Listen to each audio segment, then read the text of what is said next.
요한복음 1장 48절부터 50절까지의 말씀입니다.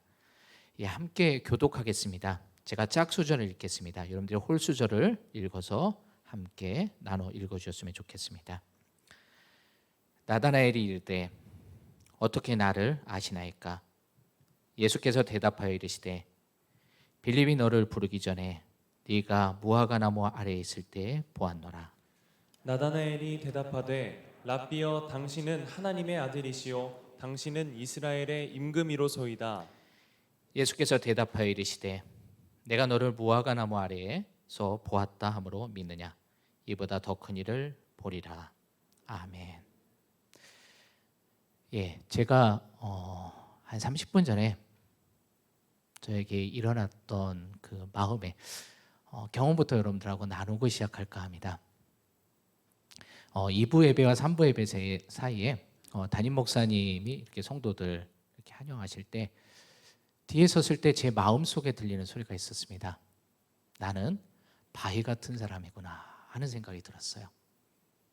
좋은 의미의 바위가 아닙니다. 믿음의 바위가 아니라 우리 담임 목사님은 정말 매주마다 아니 매일매일 여러분들에게 은혜의 샘물을 여러분들에게 주시는데 나는 그런 은혜의 샘물이 없구나 하는 생각이 들더라고요. 정말 나는 메말랐구나. 근데 그때 제 영혼의 깊은 곳에서 들리는 세밀한 음성이 있었습니다. 승철아, 네가 바위인 거는 맞는데 르비딤에서 하나님께서는 이스라엘 백성들에게 그 바위를 쳐서 샘물을 터뜨렸던 분이시라고요. 저는 바위와 같이 정말 부족한 종입니다. 하지만 이 시간 여러분들이 갈급함으로 기도하고 간구할 때 이 부족한 종의 이 말씀의 시간을 통해서 오늘 은혜의 샘물이 터지기를 간구합니다. 지난주에 우리 담임 목사님께서 제 설교를 미리 예고하시면서 성도들에게 은혜를 끼쳤으면 좋겠다는 말씀을 하셨는데요. 좀 아까 말씀드렸던 것처럼 저는 그렇게 능력이 있는 종은 아닙니다. 대신 저는 하나의 장점이라면 갈급함은 가지고 있는 것 같아요. 갈급함은 가지고 있는 것 같아요. 예전에 성도들에게 설교를 준비할 때 시편 42편 1절에 대해서 한번 증거했던 적이 있었습니다. 제가 봉독할게요. 하나님이여, 사슴이 시냇물을 찾기에 갈급함같이 내 영혼이 주를 찾기에 갈급하나이다. 이거 전 국민이 다 아는 구절입니다. 요즘은 없지만 옛날에 버스 타면요, 이렇게 팔에 문신 있는 아주 무서운 아저씨가 들어와가지고 목마른 사슴이 시냇물 찾듯이 하면서 제가 감옥에서 어제 나왔는데 한번 도와주시면, 꼭 그런 분들이 꼭 있었어요. 그러니까 그런 분들도 다 아는 성경 구절이에요. 전 국민이 다 아는 이 말씀을 가지고 증거해야 되는데 한번 갈급함을 가지고 준비해야 되겠다. 어떡할까 하다가 먼저 그런 생각을 가졌습니다. 왜 사슴이 목마르지? 아니, 목마른 돼지도 있을 수 있고 목마른 토끼도 있고 여러 동물이 있잖아요. 하필이면 왜 사슴일까? 뭐 주석 찾아봐도 되겠지만 거기 주석 안에서는 그렇게 저한테 이렇게 많이 와닿지 않더라고요. 여러 주석도 보고 목사님들 설교집도 찾아봤는데, 그래서 우리 대전에는 대전동물원이 있잖아요. 대전동물원 사슴사육사 분한테 이렇게 수소문해갖고 전화를 드렸어요. 양해를 구하고 제가 너무 궁금해서 그런데 사슴이 혹시 다른 동물보다 더 갈증을 많이 느끼나요? 하고 여쭤봤습니다. 그랬더니 한참 고민하시더니 다른 동물하고 차이가 없다고 하세요. 제가 원하는 대답이 아니에요. 제가 원하는 대답은 그거였거든요. 다른 동물은 한 2, 3일 물 안 마셔도 되는데 사슴은 몇 시간만 물을 안 마셔도 죽으려고 합니다. 뭐 그런 대답을 원했는데 그 대답이 아니에요. 제가 그 다음에 한번 대전동물원에 한번 전화를 또 했던 적이 있었어요. 그때는 양이 시력이 안 좋다고 그러잖아요. 그래서 그거 여쭤보려고 또 이번엔 양 하시는 분한테 여쭤봤는데 양이 시력이 좋대요. 5.0인가 그렇대요. 제가 놀랐습니다. 근데 나중에 이유를 알았는데요, 이 종류별로 다르더라고요. 그러니까 양을, 그분은 그 대전동물원 가보신 분은 아실 거예요. 사냥 있잖아요. 사냥, 그 막 바위 뛰어다니는 그 사냥은 시력이 좋답니다. 근데 우리가 성경에서 말하는 양은 시력이 안 좋아요. 그러니까 종류별로 다른 건데 그때 몰랐었어요. 근데 그때 든 생각은 대전동물원에서 제가 원하는 대답을 못 들었는데, 제가 어렸을 때 그 동물 프로를 보면은 꼭 마지막에 서울대공원 그 원장님이 나오셔가지고 딱 설명을 해주셨거든요. 만물 박사셨어요. 그래, 서울대공원이 진짜지, 대전동물원은 오래 안 됐잖아. 그래서 서울대공원에 전화를 드렸습니다. 역시 사슴 사육사분한테. 사슴이 어떠냐고 여쭤봤습니다. 그랬더니 웬걸요, 다른 동물보다 더 잘 견딘대요, 갈증을. 이것도 제가 원하는 대답이 아니잖아요. 그때 들은 생각이 있었습니다. 그래도 에버랜드 사파리가 그래도 우리나라에선 최고지 해서 에버랜드에다 전화를 드렸어요. 드디어 제가 원하는 대답을 하시더라고요. 사슴이 제가 키워보니까, 제가 한 3년 정도 사슴을 사육을 맡았는데 다른 동물보다 더 목마름을 느끼더라고요. 제가 원하는 대답을 드디어 들었습니다. 근데 이걸 가지고 설교하기엔 조금 양심의 가책을 느꼈어요.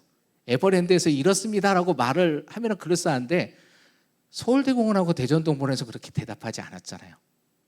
그래서 사슴을 많이 키우는 분, 거기 사슴 숫자가 적으니까 동물원들은 사슴을 정말 몇백 마리 키우는 그런 분을 찾아가지고 또 전화를 드렸어요. 그랬더니 그분은 그렇게 대답하시더라고요. 내가 사슴도 키우고 소도 키우는데요, 소는 물이 바뀌어도 뭐 이렇게 배탈을 안 겪는데 사슴은 금방 배탈을 난대요. 근데 그것도 괜찮더라고요. 자기가 그 물만 마셔야 된다는 이야기니까. 근데 그거로도 부족했습니다. 또 어떤 분은 그런 얘기 하더라고요. 숫사슴들이 암사슴하고 결혼하기 위해선 여러 숫사슴들이 싸워서 이겨야 된대요. 그러니까 그 사슴이 싸우면서 얼마나 목마르겠냐고요. 더구나 그 숫사슴이 싸움에서 이기고 나서 물을 마시러 가면 꼭 새치기 하는 애가 있대요. 그래서 이 숫사슴이 암사슴하고 결혼하고 가정을 이루기 전까지는 물을 못 마시러 간대요. 그거 들어보니까 갈증을 느낄 만하겠다 생각이 들었는데, 공동 번역을 보니까 암사슴이라고 돼 있더라고요. 암사슴이 목마르다고 돼 있더라고요. 그것도 아니더라고요. 어쩔 수 없다. 새벽재단에 하나님께 기도했습니다. 하나님, 대전동물원, 에버랜드 뭐 다 전화해봤는데 답이 안 나오네요. 근데 역시 우리가 학원 강의도 저자 직강을 알아주잖아요. 진짜 하나님께서 알려주셔야 될 것 같습니다. 제가 그때 묵상하면서 얻은 답은 이거였습니다. 제가 물었던 질문에 어떻게 보면 답이 있더라고요. 목마른 돼지. 돼지도 무기가 있습니다. 이 살찐 것 자체가 무기예요. 뱀이 물어도요, 이 살이 두꺼우면 잘 이게 못 뚫는데요. 그래서 오히려 뱀 들어오면 돼지가 뱀 잡아먹기도 하고 그러더라고요. 토끼도 무기가 있어요. 기가 무기입니다. 혹시 맹수가 나타나면은 금방 소리를 듣고 도망갈 수 있어요. 모든 동물은 다 무기가 있습니다.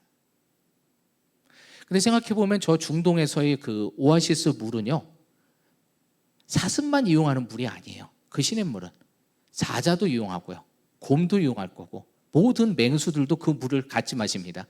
제가 사자라면요, 열심히 안 뛰어다녀요. 왜 힘들게 뛰어다닙니까? 물 마시러 가는데 기다리다가 그거 잡으면 되잖아요. 그래서 물 마시러 간다는 거는 목숨을 걸고 가는 거예요. 근데 그래도 다른 동물들은 무기가 있잖아요. 귀로 토끼는 소리를 듣고, 돼지도, 소도, 암소가, 여러분들 그 동물들 보면 뿔 있는 동물들이 있습니다. 예를 들면 소도 있고 코뿔소도 있고요. 한 가지 여러분 생각해 보세요. 암코뿔소가 뿔이 있을까요? 없을까요? 뿔이 있습니다. 소도, 암소도 뿔이 있어요. 그 얘기는 무기가 있다는 겁니다. 근데 가만히 생각해 보니까 암사슴은 뿔이 없더라고요. 그러니까 이 암사슴이라는 동물은 모든 동물 중에 유일하게 무기가 없는 동물입니다. 자기를 지킬 수 있는 것이 아무것도 없더라고요. 어쩌면 그 암사슴은 자기의 새끼들이 있을 수도 있습니다. 자기 뱃속에 임신한 새끼가 있을 수도 있고요.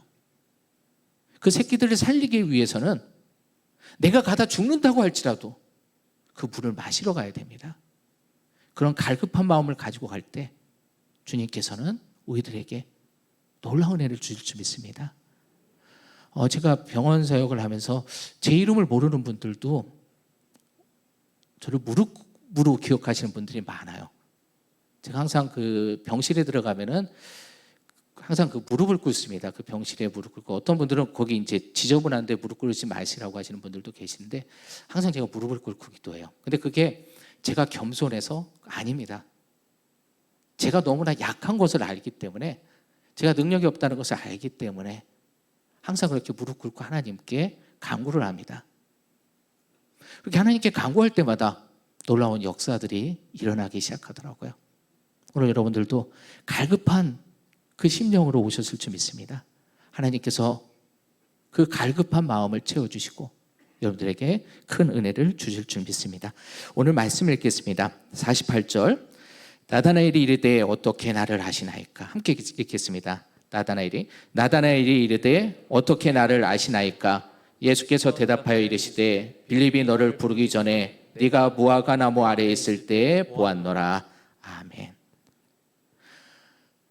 놀랍게도 예수님께서 나다나엘을 만나기 전에 나다나엘을 알고 계셨습니다. 여리고성에서 삭개오를 만나기 전에 이미 삭개오를 알고서 삭개오야 하고 부르셨습니다. 그 하나님은 이 시간 여러분의 이름을 부르실 줄 믿습니다. 사무엘이 그랬던 것처럼 내가 여기 있나이다 응답하시는 우리 제자들 교회 성도님들이 되셨으면 좋겠습니다. 근데 하나님, 예수님께서 이런 말씀하십니다. 내가 이름만 아는 줄 아니? 무화과 나무 아래에 있을 때 너를 보았다라고 말씀하십니다. 우리 대전에는 무화과 나무를 보기가 힘든데요, 예전 우리가 어렸을 때 동구바 동네 어귀에는 큰 나무가 항상 있었습니다. 오래된 나무. 그 나무에서 어르신들이 장기도 두고 바둑도 들고, 또 어떨 때는 하교하던 아이들이 거기에서 모여서 뭐 이렇게 뭐랄까 술래잡기도 하고, 또 반상회도 거기서 열렸던 것 같아요. 이스라엘도 마찬가지입니다. 바로 그 장소에서 모임을 가졌습니다. 근데 이스라엘 백성들은 그곳에서 그냥 모임만 가진 것이 아니라 하나님께 예배드리고 찬양하고 또한 기도하는 장소였습니다. 나다나엘이 무화과 나무 아래 있을 때 보셨다는 이야기는 나다나엘이 거기서 하나님의 말씀을 읽고 거기서 눈물로 기도하는 그 모습을 주님께서 보셨다는 말씀입니다. 여러분들이 제자들 교회에 오셔서 흘리시는 그 눈물의 기도들 주님께서는 다 기억하고 계십니다. 나다나엘에게 그러셨거든요. 무화과 나무 아래 있을 때 내가 보았다고요. 내가 제자들 교회에서 기도할 때 내가 보았다라고 주님께서 말씀하십니다. 우리 병원에는 제 그 원목실 바로 옆이 장례식장입니다. 장례식에서는 정말 많은 죽음들. 근데 장례식에 갔을 때 제가 제일 솔직히 장례식을 저만큼 많이 참석한 분도 그렇게 많지 않을 거예요. 장례식 인도를. 근데 조금은 발이 무거울 때가 있어요. 구원을 못 받으신 것 같은 분의 그런 장례식을 인도할 때는 저도 조금은 무겁습니다. 하지만 구원받은 성도들의 장례식을 드릴 때는 정말 시민하고요, 그렇게 큰 부담이 없습니다. 근데 제가 개인적으로 경험했었던 제 아버지의 장례식부터 말씀을 드리고 시작할까 합니다. 제 아버지께서 돌아가셨을 때 우리 담임 목사님이 또한 우리 성도님들이 오셔서 위로해 주시고 또한 예배를 드려주셔서 너무나 감사했습니다. 근데 그 예배에 우리 제자들 교회 교인 아닌 다른 교회 성도분이 참석하셨습니다. 장로교회 교인이세요. 그분은 제 부친이 섬기던 교회에 젊었을 때 그 교회 다니다가 이사 가시면서 근처에 장로교회를 다니시게 된 분입니다. 이분이 카톡을 통해서 저희 아버지께서 돌아가셨다는 부고 소식을 들으셨나 봅니다. 그래서 혼자 홍강선 목사님이 돌아가셨네, 나 가봐야 되겠다, 그렇게 혼자 얘기했답니다. 근데 그때가 새벽 기도회를 이제 갔다가 돌아오시는 길이었는데 그 순간 차가 급브레이크를 밟으면서 끼익 하면서 차가 급정지를 하더랍니다. 그랬고 너무나 당황해가지고요, 놀라서 있는데 그 순간 앞에 앉아서 운전하시던 부목사님이 고개를 획 돌더니 누구라고요 하고 소리 지르시더래요. 그래서 죄 지은 것도 아닌데 홍강선 목사님이 그랬더니 자기가 너무나 잘한다고 그러시더래요. 이분이 군복무 시절에 제 아버지 설교를 들으셨대요, 부대에서. 그리고 그날 은혜 결심을 하시고 결국은 장신대에 가셔서 목회의 길을 걷게 되셨다고 그러시더라고요. 원래 일반 학과 다니시던 분인데. 근데 저희 아버지는 모르시고 돌아가셨죠. 장례식 날 제가 그 얘기를 들었으니까요. 첫 번째는 저한테는 좀 많은 위로가 되더라고요. 아, 우리 아버지가 정말 하나님께 훌륭한 종이셨구나. 그런 위로가 됐는데요. 아마 천국에서 제 아버지는 아셨을 겁니다. 그날 설교에서 구원받은이 아니군요. 그날 설교에서 목회자로 결신한 청년이 있었다는 사실을요. 하나님께서는 그 수고를 기억하고 계셨더라고요. 제가 고등학교 다닐 때였습니다.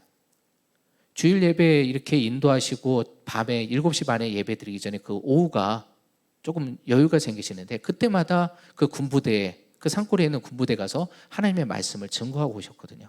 상당히 피곤한 몸을 이끌고요. 근데 하나님께서 그 열매를 거두셨더라고요. 여러분도 마찬가지입니다. 우리 정말 떼약볕에서 우리 요 제아들교회와 하나은행 사이 거기에서 차를 주위에 있는 사람들한테 전하시며 복음을 전도하시는 분들도 계십니다. 또 저희 병원에 오셔서 병실 다니시면서 환자들을 위로하시고 또한 복음을 증거하는 우리 성도님들도 계십니다. 그분들 중에는 우리 제아들교회로 오신 분도 계시겠지만 새로 전도돼서 안 오신 분도 혹 있을 거예요. 하지만 우리가 천국 가는 날 그들을 만나실 겁니다. 제 아버지께서 그러셨던 것처럼요. 김 지사님, 저 기억하세요?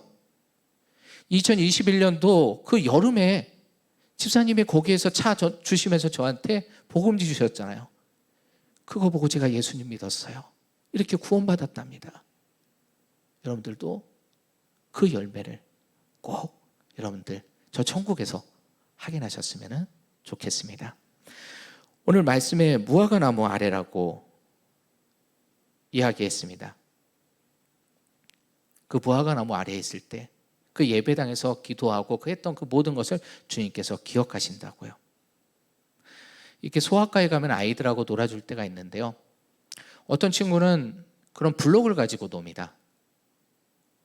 되게 남자애들은 전쟁을 많이 합니다. 근데 왜 제가 못되게 생겼나요? 저한테 꼭 적군 하래요. 저보고 북한군 하라고 그러고요.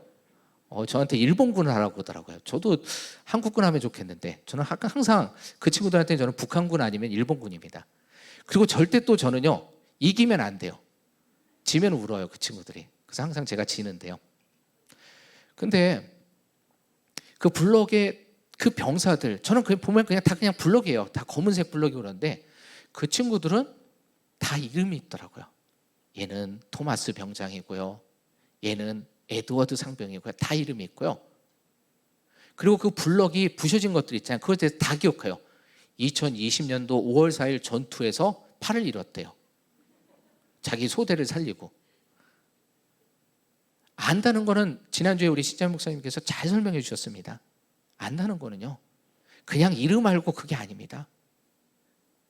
그 모든 지금까지 왔었던 그 과거 그 모든 것을 다 아는 겁니다. 하물며 어린아이도 자기 블럭을 안다고 했을 때 이름은 물론 그 블럭이 지금까지 있었던 그 모든 것을 기억하더라고요. 하나님은 하물며 하나님은 여러분의 그 모든 것을 우리 머리카락까지 숫자까지도 하나님께서는 세신다라고 말씀하셨습니다. 스님들은 세실 것 같아요. 자기 자신이 머리카락이 이제 다 미셨으니까 스님들은 아실 것 같은데 우리는 잘 모르잖아요. 근데 하나님은 다 아신다라고 말씀하십니다. 그 하나님께서 우리에게 계획하신 것이 있습니다. 우리가 생각한 것보다 더 놀라운 계획을 가지고 계십니다. 49절 읽겠습니다. 나다나엘이 대답하되 랍비여 당신은 하나님의 아들이시오 당신은 이스라엘의 임금이로소이다. 예수께서 대답하여 이르시되 내가 너를 무화과 나무 아래에서 보았다 함으로 믿느냐 이보다 더 큰 일을 보리라. 제가 첫 번째는 하나님께서 우리를 아신다라고 말씀을 드렸습니다. 근데 그 하나님께서는 여러분을 위한 계획을 가지고 계십니다. 근데 그 계획은 우리가 생각한 것보다 더 놀라운 계획입니다. 우리가 가지고 있는 상식보다. 왜냐하면 하나님의 크기이기 때문입니다. 저는 병원에 그런 당부를 드렸어요. 환자분들한테도 그렇게 말씀을 드리고요. 의료인분들한테도 그런 부탁을 드렸습니다. 다른 사람은 몰라도 임종을 앞둔 분이 있으면은 시간 상관하지 말고 저한테 전화하라고요. 새벽 3시든 새벽 1시든 상관없다고요. 왜냐하면 그분에게 있어서는 제가 마지막 크리스찬이거든요. 그러니까 의료인들이 상당히 중요해요. 어쩌면 그 사람에게 있어서는 마지막 기독교인일 수 있거든요. 만나는. 그래서 그분들에게 복음을 전도하려고 많은 노력을 합니다. 그 한우문교회를 섬기는 한 집사님이 우리 감리교회입니다. 그 요양보호사로 일하시는데요. 그 요양보로 섬기던 그 40대 분이 갑자기 그 병으로 세상을 떠나게 되셨습니다. 그래서 저한테 SOS 요청을 하셨어요. 여러 번 복음을 증거했는데 예수님을 받아들이지 않는데요. 근데 이제는 기회가 없잖아요. 이 의사 선생님 말씀이 희망이 없다라고 말씀하시는데 오래가지 못하실 것 같다고요. 또 이분만이 아니라 그 집주인도 또 성결교회 집사님이셨어요. 그 집주인도 함께 그렇게 전도하려고 노력하셨는데 전도가 안 되셨더라고요. 그래도 정말 하나님께 감사한 건 제가 가서 이렇게 복음을 전했을 때 그래도 감사하게 결신을 하고 예수님을 영접하고 돌아가셨습니다. 그러니까 그 집사님들이 너무나 좋아하더라고요. 그 두 집사님들이. 한 분은 이제 여집사님이고 한 분은 이제 주인분은 남자 집사님이신데, 근데 저는 저대로 조금 서운함이 있었습니다. 하나님께. 하나님, 이 사람이 이 세상에 온 목적이 도대체 뭐예요? 지지리도 가난하게 살다가 뭐 한 것도 아무것도 없고 병만 걸려가지고 아프게 살다가 이렇게 죽은 거, 이 사람이 굳이 이 세상에 태어날 목적이 있나요? 이 집사님들은 기뻐서 감사하고 있는데 이 목회자는 혼자 그런 생각을 갖고 있었습니다. 그런데 하나님께서는 그 일을 통해서 놀라운 역사들을 일으키기 시작하더라고요. 장례식 예배도 너무나 조촐했습니다. 예배 인도하는 저하고요, 그 집사님 두 분, 그리고 나중에 연락받고 늦게 누나가 오셨어요. 그래서 조촐하게 그 인원이 장례 예배를 드렸습니다. 근데 감사하게도 그 장례 예배에서 그 누나가 예수님을 믿기로 결심을 하셨어요. 그리고 그 가정이 이제 주님을 영접했습니다. 경상도 상주에 사시는 분들이셨어요. 거기는 교회가 그렇게 없대요. 주위에서 교회를 본 적이 없으시대요, 자라면서. 근데 그 가정이 예수님을 믿기로 결단을 하셨어요. 한 영혼이 얼마나 소중한데요. 이 40대 이분을 통해서 그 정말 복음이 척박한 그 땅에서 한 가정이 구원을 받았더라고요. 저도 지금도 기대됩니다. 그 가정에 또 얼마나 놀라운 열매들이 지금 맺고 있을지요. 지금 눈에 보이는 것을 가지고 여러분 판단하지 마세요. 하나님께서는 더 놀라운 것들로 여러분들에게 보여주실 것입니다. 나다나엘에게 말씀하셨던 것처럼요. 제가 그 시기에 또 개인적으로 겪고 있었던 하나의 그런 신앙적인 고민이 하나 있었습니다. 모건대 영문과에 다니는 한 학생이 몽골에 가서 단기 선교를 하다가 정기감전으로 세상을 떠났어요. 혹시 궁금하신 분은 그 김우영 감독님이 쓰신 그 부흥의 여정이라는 책이 있습니다. 그 책에 보면 부록에 이 청년이 죽는 모습이 영상에 찍혀 있어요.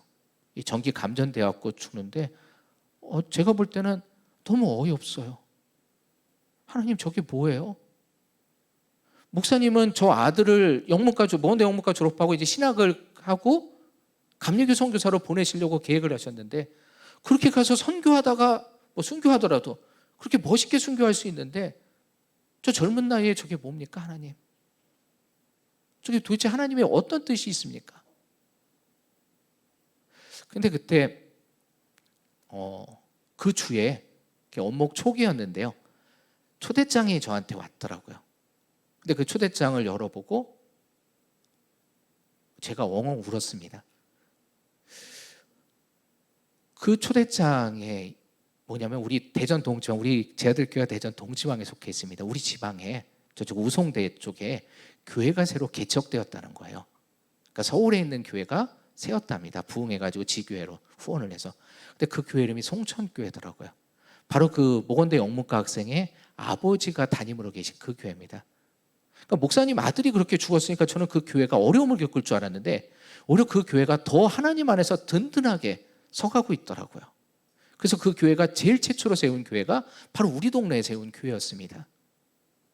거기서 하나님의 역사는 끝나지 않았어요. 내려놓음이라는 책을 쓰신 이용규 선교사님, 한동안 베스트셀러 1위였죠, 우리나라에서. 그 내려놓음을 쓰신 이용규 선교사님의 선교보고에 이런 말씀이 있으세요. 이분이 하루는 몽골의 사막을 차로 가고 있었는데 갑자기 차가 고장났답니다. 그래서 고장나서 고치는 동안 잠깐 내렸는데 하나님께서 저 멀리 있는 한 마을을 향해서 기도하게 시키시더래요. 국률함을 갖게 하시고 눈물로 기도했답니다. 자기도 모르면서. 나중에 알았대요. 거기가 보건대 영문과 그 김성호라는 그 청년이 죽은 그 마을이라는 것을. 이현규 선교사님의 보고는 거기서 끝나지 않습니다. 2000년대 초반에 아주 이상한 일이 일어났었대요. 무슨 일이냐면 몽골에는 기독교가 그렇게 많지 않은 곳이거든요. 복음화가 이루어지지 않은 곳인데 갑자기 2000년대 초반부터 교회에 청년들이 몰려오기 시작했답니다. 몽골의 많은 청년들이. 그냥 지나가다가도 그냥 교회 온대요. 예수님을 증거하지 않았는데도. 선교사들도 왜 그럴까? 우리가 갑자기 복음을 열심히 증거한 것도 아닌데 왜 이렇게 부흥의 역사가 일어났을까? 정말 많은 분들이 뭐 예를 들면 양영자 씨 그 탁구 하시던 그분도 몽골에 와서 선교하시고 계시고, 우리 악동 뮤지션 그 부모님도 우리 감리교 선교사로 거기 가서 사역을 하셨었고, 정말 많은 분들이 노력을 했는데 열매가 없었대요. 근데 2000년대 초반부터 갑자기 많은 사람들이 몰려오기 시작했답니다.